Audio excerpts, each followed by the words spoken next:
Hello दोस्तों, कैसे हो आप लोग। आई होप आप सभी अच्छे और मजे में होंगे। मेरा नाम भारती। आज के इस वीडियो में हम लोग क्या पढ़ने वाले हैं। आज के इस वीडियो में हम लोग बायोलॉजी का एक टॉपिक जिसका नाम है कंपाउंड इपिथेलियम। अब ये कंपाउंड इपिथेलियम होता क्या है, इसके बारे में समझते हैं। तो सबसे पहले हम लोग टिश्यू पढ़े थे। टिश्यू को 2 पार्ट्स में क्लासिफाई किया गया था। एक को बोला गया था प्लांट टिश्यू एंड दूसरे को बोला गया था एनिमल टिश्यू। फिर हमने एनिमल टिश्यू को क्लासिफाई किया, तो उसमें एक टिश्यू का नाम आता है इपिथेलियम टिश्यू या इपिथेलियल टिश्यू या फिर उसे इपिथेलियम भी कहते हैं।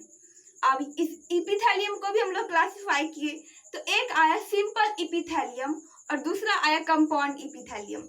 तो इससे पिछले की वीडियो में हम लोग सिंपल इपिथेलियम टिश्यू के बारे में पढ़ लिए थे और आज के इस वीडियो में हम लोग पढ़ेंगे कि कंपाउंड इपिथेलियम टिश्यू होती क्या है, उसके कितने टाइप्स हैं और उन सब के बारे में पढ़ेंगे। तो कंपाउंड इपिथेलियम टिश्यू हम लोग उस टिश्यू कहते हैं जो कि मल्टी लेयर्ड रहता है। मल्टी लेयर्ड का मतलब कुछ इस तरीके से, जैसे आप लोग दुकान में जाते होंगे ना, तो वो लड्डू जो रखी हुई रहती है वो कुछ इसी तरीके से रहती है। लड्डू देखते हैं ना हम लोग जब किसी होटल वगैरह में जाते हैं, तो वहां पर सामने में लड्डू कुछ इस तरीके से रखी हुई रहती है। तो वैसे ही हमारा ये जो कंपाउंड इपिथेलियम रहता है वो मल्टी लेयर्ड रहता है, मतलब उसके बहुत सारे लेयर होते हैं। वही सिंपल इपिथेलियम में क्या होता है, उसमें एक ही लेयर रहती है, ये एक सिंगल लेयर होता है। बट ये जो कंपाउंड इपिथेलियम में रहता है ये क्या होता है, मल्टी लेयर, मतलब इसके बहुत सारे लेयर रहते हैं। ठीक है। Limited role in secretion and absorption, ये बहुत ही कम रोल प्ले करता है सिक्रेशन और एब्जॉर्प्शन में, क्योंकि ये जो सिक्रेशन एंड एब्जॉर्प्शन का जो मेन रोल प्ले करता है वो कौन है, वो है सिंपल इपिथेलियम। बट ये जो कंपाउंड इपिथेलियम है ये बहुत ही कम रोल प्ले करता है सिक्रेशन एंड एब्जॉर्प्शन में। तो फिर यहाँ पर क्वेश्चन आता है, तो फिर ये किसमें बहुत ही ज्यादा मतलब अपना इंपॉर्टेंट रोल प्ले करता है, तो वो चीज है प्रोटेक्शन। ये प्रोटेक्शन में अपना मेजर रोल प्ले करता है, मतलब कि प्रोटेक्ट करता है किसको, बॉडी को, ऑर्गन को।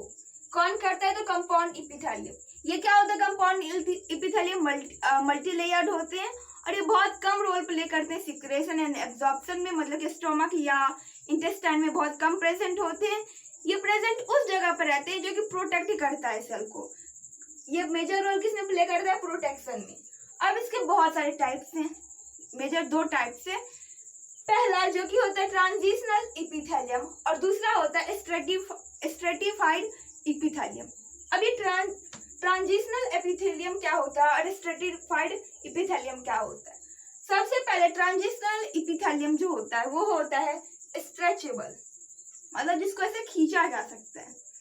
हम लोग जैसे वो करते हैं ना, बेलून फुलाते हैं ना, बेलून रहता है कितना छोटा सा, बट उसमें जब हवा भरते हैं तो फूल जाता है बहुत बड़ा। वैसे स्ट्रेचेबल रबर आता है जो कि रहता है छोटा, बट उसको खींचते हैं ना तो वो बहुत ही ज्यादा फैल जाता है। तो वैसा ही हमारे बॉडी में भी क्या रहता है, एक टिश्यू होती है जिसको हम लोग कहते हैं ट्रांजिशनल इपिथेलियम। ये क्या होता है, स्ट्रेचेबल होती है। जैसे कि यूरिनरी ब्लैडर जो होता है वो भी क्या होता है, ये ट्रांजिशनल इपिथेलियम ही होता है। मतलब कि जैसे जैसे उसमें यूरिन जमा होते रहता है वो क्या होते रहता है, वो स्ट्रेच करती जाती है। तो पहले कौन से टाइप्स हुए, पहला टाइप्स हो गया ट्रांजिशनल इपिथेलियम जो कि होता है स्ट्रेचेबल, जैसे कि यूरिनरी ब्लैडर, इसमें वो प्रेजेंट होता है। कौन प्रेजेंट होता है, तो हमारा ये ट्रांजिशनल इपिथेलियम। और जैसे जैसे इसमें यूरिनरी, सपोज कीजिए वो शुरू में इतना छोटा था, बट जैसे जैसे इसमें यूरिन जमा हो गया, होने लगा, डिपॉजिट होने लगा, ये क्या हुआ, इसका साइज जो है, ये साइज इसका बड़ा होते चला गया। तो ये कौन सा टिश्यू है, ये है ट्रांजिशनल इपिथेलियम या ट्रांजिशनल इपिथेलियल टिश्यू। ठीक है। दूसरा है स्ट्रेटिफाइड इपिथेलियम। अब ये स्ट्रेटिफाइड इपिथेलियम क्या होता है, तो ठीक इसका ऑपोजिट, ये क्या, ये है स्ट्रेचेबल, मतलब जिसको खींचा जा सकता है। बट ये क्या है, नॉन स्ट्रेचेबल, जिसको खींचा नहीं जा सकता है। जैसे कि अब ये पेन है, इसको हम पेन को ऐसे खींचेंगे, मतलब ये जो मार्कर है ये स्ट्रेच करेगा क्या, नहीं ना करेगा। इसका जो इसका शेप है, ये शेप में कोई चेंज नहीं होगा।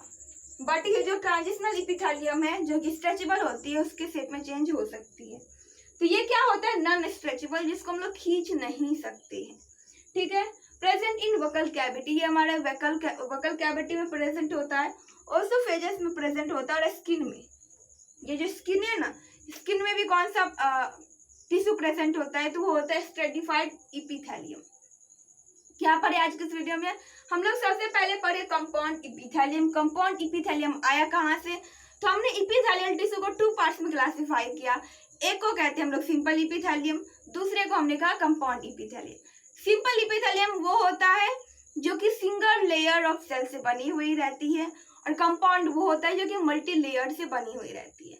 जो हमारा सिंपल इपिथेलियम होता है वो मेन रोल प्ले करता है एब्जॉर्प्शन एंड सिक्रेशन में, बट ये जो हमारा कंपाउंड इपिथेलियम है इसका मेन रोल रहता है प्रोटेक्शन में, ये सेल को प्रोटेक्ट करता है।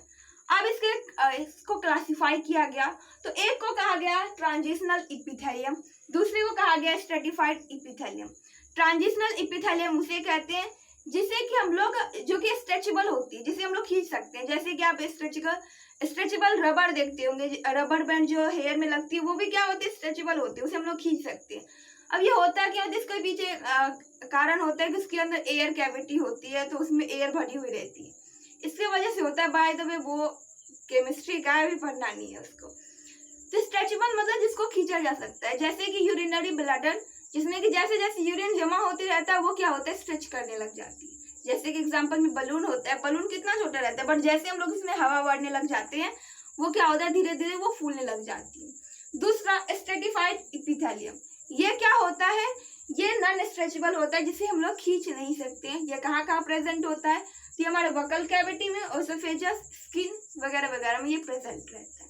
आई होप कि वीडियो आप लोगों के लिए यूजफुल रहा होगा। अगर वीडियो आप लोगों को पसंद आए तो प्लीज वीडियो कर दीजिएगा एक लाइक और हमारे चैनल को कर दीजिएगा सब्सक्राइब। Thanks for watching.